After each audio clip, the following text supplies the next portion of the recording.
United with Christ. Meet local churches with open doors serving throughout the Border Valley community and sharing the truth and hope of God's love and salvation. A presentation by KSCE Channel 38 Christian Television.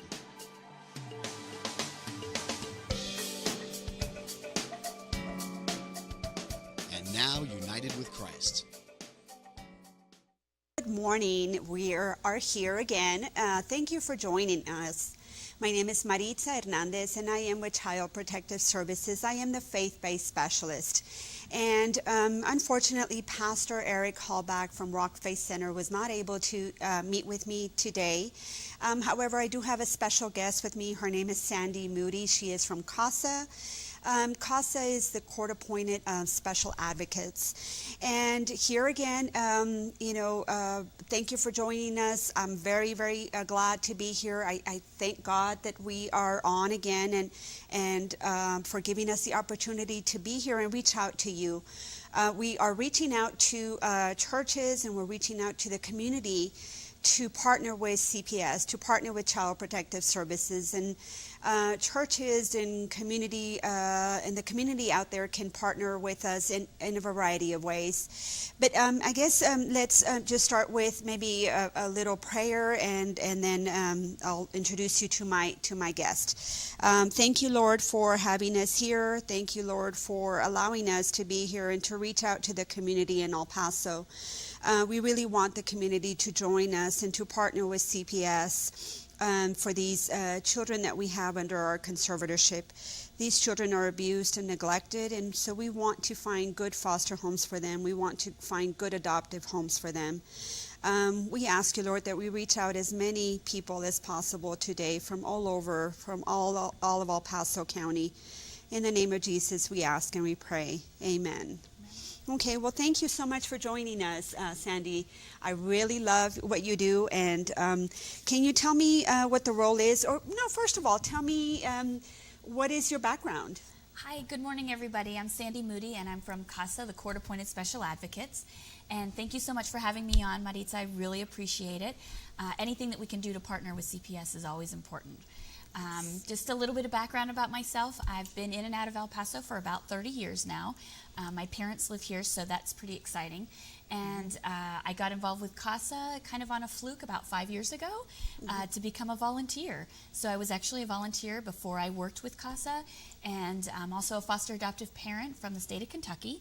And then I ended up coming back, and here I am again, doing the community outreach with CASA of El Paso, and just reaching out to everybody that'll listen about what we need to do for these children that are abused and neglected. That is correct. That is so important. And I have known you for a long time, and I always forget that part about you being an adoptive parent. And you want to mention something about that?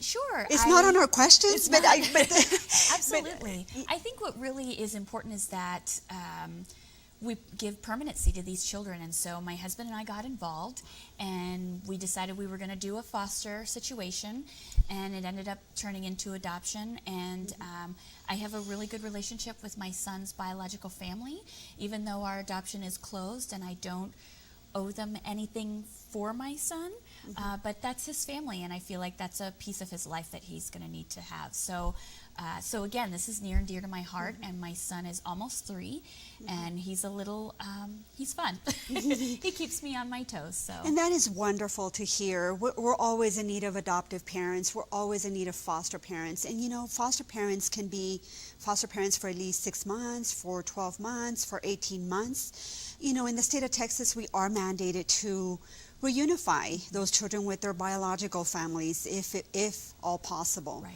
If it's not possible, then at that point we terminate parental rights, and it's usually the judge that terminates the parental rights. It's not up to CPS. Right. And so then these children become available for adoption, and we're always seeking adoptive parents, good, nurturing, loving, patient foster parents and adoptive parents. Absolutely. Yes. We're always looking for not only the foster adoptive parents, but you know, of course, with getting into CASA, with foster and adoptive, it's it's a 24-hour-a-day job. It's a lot. It's a lot of working with the family, working with Child Protective Services, working with the CASA that might be on the case. So it's a lot of work, and I think families need to realize that it's part of our job as a community to really kind of, show these kids the love, that support that they need, and show them the right way to grow up, and they deserve to be loved and nurtured, and That it's is our job correct. to do that. Especially, just generally in the community, but also in our faith-based community, because we already know that, as you guys already know, faith-based community, you're already giving back, and you already have that belief that we should take care of each other. And so this is just a great way just to kind of give a little bit more, and it doesn't really even take a lot. Just a loving home, or maybe a ride. Maybe we can encourage our faith-based community to just offer a ride maybe to a mom, or whatever that family needs. And you never know what families are in your congregation are having a hiccup, are needing some assistance. You just never know. That is correct, and you touched on a lot of subjects, and one of those is the clergy in the court for kids. We started that in El Paso about a few months back, and we're going to be doing this every quarter, and so we're going to be inviting, and our Judge Gutierrez is on board with this program, and we will be inviting clergy to the court to hear our CPS cases. And we want those clergy maybe to help us assist those families. And I saw it in the last session. The judge had awarded CPS temporary custody of the mother's 3 biological children. I believe it was a 5-year-old and then 2 children that were twins. It was a set of twins. A set of twins. And so we were, CPS was awarded temporary custody, and as mentioned before, it is always temporary. We work with the biological parents for at least 12 months. The custody is temporary until, the parents get those services that they need.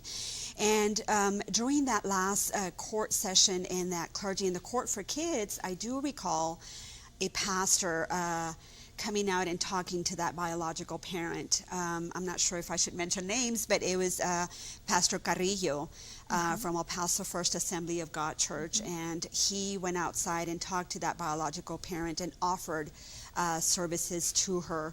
And so that. I mean, you touched on a lot of subjects. We do have about 75 children available for adoption in El Paso, and most of those children are teens, and people that call us always say, I don't want a teen, but these teens do need a forever family. They need somewhere to hang their hat when they decide to go to college, or decide to kind of go out in the world, somewhere they can come home to and have a good home cooked meal. And when they go out, because our goal is to make sure that these children are able to do the things that they need to do to be in society, to handle a lot of the things that come at them. And when we're taking in our teenagers, they just need somebody to be there, to be at the soccer game, or encourage them to go to try out for the soccer team, or go to band, or maybe be in theater arts or whatever. But also somebody to talk to their teacher, to say, I know my kid's having a little issue. How can I be there for them? Yes. And that really helps them kind of navigate some of the rough waters that general life brings. We all kind of know that there's hiccups in life all the time, but I really think that of course we have the babies that need to be adopted as well, and need a permanent home. But I think the teenagers, again, they just need a place to hang their hat when they're older, because our kids tend to come home. Sometimes they come home, they want to do laundry. We talked about that earlier before we got on the show, and maybe they just want a place to do their laundry and have a home cooked meal and play with the dog. That is correct. A normal family life. So. That is correct. And we had a conference in Dallas about 2 weeks ago, and one of the pastors there, he did an illustration in how a case gets started in CPS and how it ends. And a lot of the times, and he illustrated it very well with so many people there on the stage with him. And then at the end, he had a teenager, and then he said, okay, this is the teenager that was not adopted. This is a teenager that we need to work with.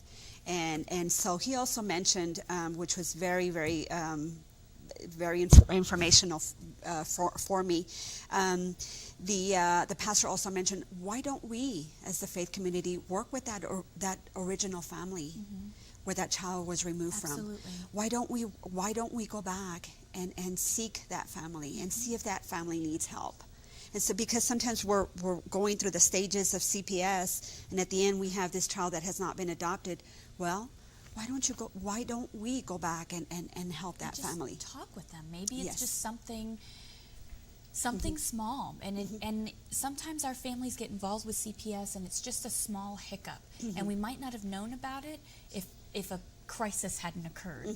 And so maybe they just need a little guidance and just have a little bit of faith, so to speak, and have somebody tell them that it's okay. And that's one of the things that I talk with folks that want to become a CASA and our CASA volunteers is that you're going to work with the family. You're going to work with that child. You're going to advocate for that child's needs, but indirectly you're going to work with that biological family. And of course, we want to work with CPS to get that child returned back to mom and dad as quickly as possible to provide that permanency. But at some point, we're going to talk to that biological family as well. And it's up to us to say, you know what, we realize that you've got some issues. We're going to work it out. We're going to try to work it out and give them a little feather in their cap, because there's always something positive with that family. You can always look for something positive. And sometimes when I think about that, I think about when we go back to that courtroom hearing where we were there with the mom and the Carrillo, Pastor Carrillo talked with them, with that mother. I think about going back a little bit and saying, you know, let's just give that mom just a little bit of push and say, you know what, here's a really great thing. You're in court. This is a wonderful thing. You already know that you want to be with your kiddos. You're in court and you're fighting all you can to get them back. And so some really positive things. We have to there's so many negatives, so we have to kind of switch the gear and look at the positives. That is correct. That is correct. And you touched on another subject earlier, and that was in regards to the faith community partnering with CPS. And yes, we do need the faith community to partner with us. And you know, we have known now that the state of Texas cannot do it alone. Right. We cannot do it alone. And in that conference 2 weeks ago, it was mentioned CPS came into existence maybe 40 years ago. And so who took care of these orphans, and who took care of the single parents, and who took care of the widows? It was the church. It was the church. And so we're going back to that mentality. And a lot of the times, most of the time, CPS is just a system of workers. We're workers, and so we are nurturing workers. However, we do need the faith community to partner with us and help us in so many other ways. But let me start by asking you, what is CASA? So CASA is the Court-Appointed Special Advocates, and what we do is we train volunteers from the community to advocate for children that are going through the foster care system here in the county. Now, CASA is a national organization. It was started in 1977 in the state of Washington by a judge who saw that nobody was really looking for the best interest of the child. And so he kind of put some things together and said, hey, I'd really like somebody from the community that doesn't have a tie to the case, that is just going to do the volunteer and then give me what they feel is the best outcome for that child. And that's really what CASA does. So we train those volunteers, and along with Child Protective Services, with our foster families and those folks that are involved as well, we do background checks, we do reference checks, we do a pre-screening interview, we do have a class where they have to participate in class. And so when all those things are completed, then we're able to give them a certificate from Judge Gutierrez or Judge Ainsa as well, and say, you know what, we think that you're going to be a great fit for a family that you're going to advocate for. And so we ask our CASA volunteers to give us at least 18 months of time, because as you mentioned before, sometimes cases tend to last that long. We're trying to help the family get permanency for these children, and sometimes those cases take that long. So it takes about 15 to 20 hours per month. And what do our CASA volunteers do? Well, they go to the school. If we have a school-age child, they'll go to the school. They'll go talk to the counselor. They'll talk with the foster parents. They'll probably talk to the biological parents. And then they'll make a report to the judge every time there's a courtroom hearing and give their best interest of that child in writing to let them know, hey, this is what we think. At the end of the courtroom session, it is up to the judge, and we all know that the judge makes that final decision. However, Judge Gutierrez has mentioned before that she really relies on the CASA because she's overseeing approximately 700 children in the county, give or take on any given day. And so she needs that one person to say, I've got this family of 3 kiddos, and this is what I think is in their best interest. And I've heard Judge Gutierrez mention there are my ears and eyes of the court. Absolutely. Yes, CASA is my ears and eyes of the court. Yes, that is correct. And so why is CASA so important? Well, we feel that CASA is very important because we're assisting CPS, we're assisting the judge, and we're really helping that child find permanency, be it with mom and dad or in a permanent adoptive home. And it's for the best interest of the child. That's why it's so important. And the other piece that makes it so important is that our volunteers are just that. They're volunteering. They're giving back to the community, and they're saying, I care about these kids. I want to make sure that they're going to be okay. And again, it doesn't take that much time. And so that's why it's so important to really have these volunteers in the community. That is correct. And how many children does your agency impact here in El Paso? Well, that's a really... within a year or... Well, within about a year, it's about at any given time because cases are opened and closed and permanency is found for children. So it could be 400 or 500 kids with approximately 300 volunteers at any given time during the course of a year. Again, volunteers come on, they're assigned to a case, they spend 18 months on a case, and then they say, I'm going to take a little break. And then we get them in another month or so for another couple of children. And our volunteers you have to be at least 21 years of age to volunteer with us. So our youngest is 21. She just turned 21 about 3 weeks ago. So she's like, I've wanted to do this. I'm like, you're in. Let's check your background. Let's make sure everything's okay. You have some background from UTEP. You're going to school at UTEP. So for your bachelor's in social work, this is a great avenue for you. So she's 21. We also have a few that are retired, and our oldest gentleman, he's 80, I believe. Very, very up on everything. Text messages me frequently. Hey, where are we going? What are we doing? So I see them frequently, and he has 2 cases because he has the time for it now. And so he's advocating for 5 children, and that's really impressive. I think I have seen him, and he's very involved. Yes, and he's very involved. He's very involved in the courtroom. The judges know him, and then with some of our events that we host outside of the courtroom for our CASA volunteers, and then things that happen in the community, he's always there, and he's always texting me, Sandy, what can we do? Can I do this? Can I do? Absolutely. So we really appreciate all of our volunteers, and I'm not sure if I asked you this, but what is the process to become a volunteer? So the process to become a volunteer is to fill out an application on our website at www.casaofelpaso.org. Okay. And fill out that application. It gets sent over to our office, and our team reviews it there to see, if we want to talk with you a little bit more about what you could bring and if you can advocate well for the child. Once that happens, we call you for a pre-screening interview. It lasts about an hour and a half. During that interview, we get to know you. We get to see if your values and morals kind of line up with what CASA wants to do with these children.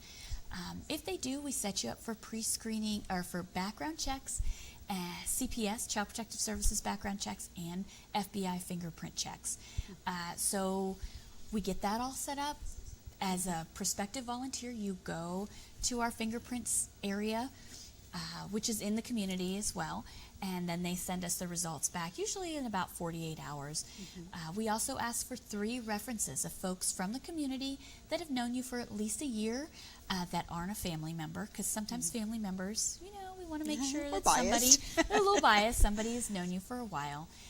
Once we get all of that in, the background checks, the references, everything in that we need, then we can make an informed decision. If we decide to invite you to training, we'll send you an invitation email, and we will get you started on the online portion of our training. Now, our training is 35 hours, give or take, depending on how long it takes on the online portion. But our classroom training is about 15 hours, and that includes folks from CPS come.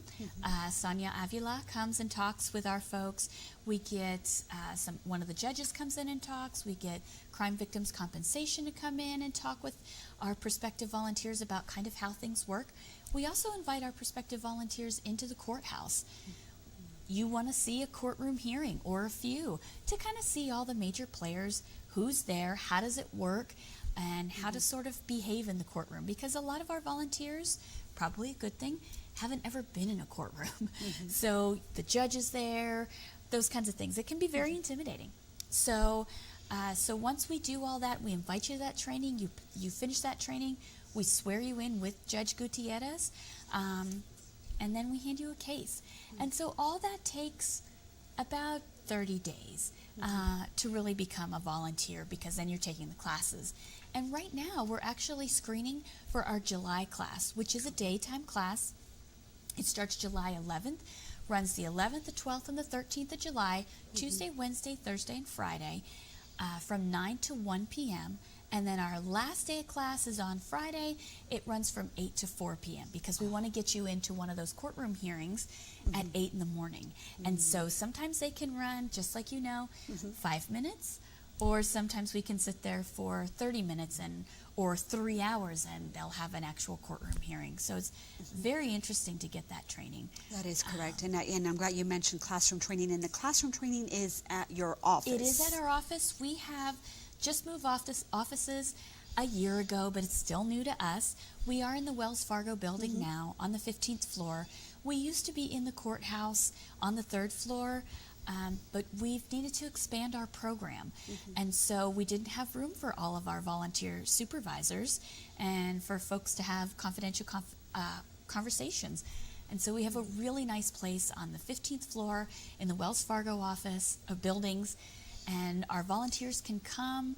We have a computer for them. We have a telephone. They can go behind closed doors, have a confidential conversation about their case with their volunteer supervisor. It's really nice.